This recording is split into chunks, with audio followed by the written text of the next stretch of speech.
ফিলিস্তিনের পশ্চিম তীরের জেনিন শহর থেকে হজ পালনের জন্য রওনা হয়েছিলেন অনেকেই। কারো জীবনে প্রথমবারের মতো, আবার কারো জীবনে দ্বিতীয়বারের মতো হজ হতে পারত এটি। তবে সব যেন থমকে গেল ইসরায়েলি সেনাবাহিনীর বর্বর এক হামলায়। কাবার গিলাফ ধরে আর বলা হলো না লাব্বাইক আল্লাহুম্মা লাব্বাইক। সৌদির উদ্দেশ্যে রওনা দেওয়া সেই সাদা বাসে অধিকাংশই বৃদ্ধ ও রোগাক্রান্ত। হঠাৎ ইসরায়েলি সেনাবাহিনীর এক সামরিক যান এসে সজোরে ধাক্কা দেয়, আর তাতে তীব্র বেগে নড়েচড়ে ওঠে হজ যাত্রীদের বহন করা বাসটি। এই ঘটনার পর ভয় ও মানসিক আঘাত সহ তীব্র আতঙ্ক বিরাজ করছে হজ যাত্রীদের ভেতর।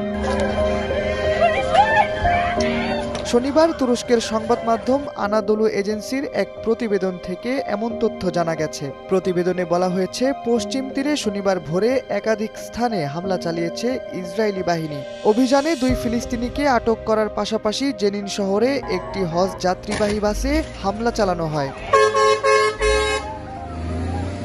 ফিলিস্তিনের সরকারি বার্তা সংস্থা ওয়াফা ও জেনিন শহরের ডেপুটি গভর্নর এই ঘটনার তীব্র নিন্দা প্রকাশ করেছেন। গভর্নরের পক্ষ থেকে বলা হয়েছে, দখলদার ইসরায়েলি বাহিনীর যানটি সরাসরি ও ইচ্ছাকৃতভাবে বাসটিকে ধাক্কা দেয়। আর ওয়াফা সংবাদ মাধ্যম বলছে, সেনাবাহিনীর যানটি উদ্দেশ্যমূলকভাবে বাসটিকে আঘাত করেছে। এই ঘটনায় কোনো হতাহতের খবর এখনও পাওয়া যায়নি।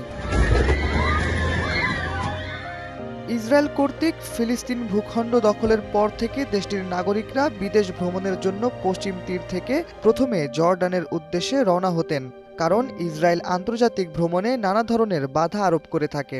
এর আগেও বহুবার ইচ্ছাকৃতভাবে গাড়িতে ধাক্কা দেওয়ার ঘটনা ঘটলেও হজযাত্রীদের বহন করা গাড়িতে হামলার ঘটনা নজিরবিহীন।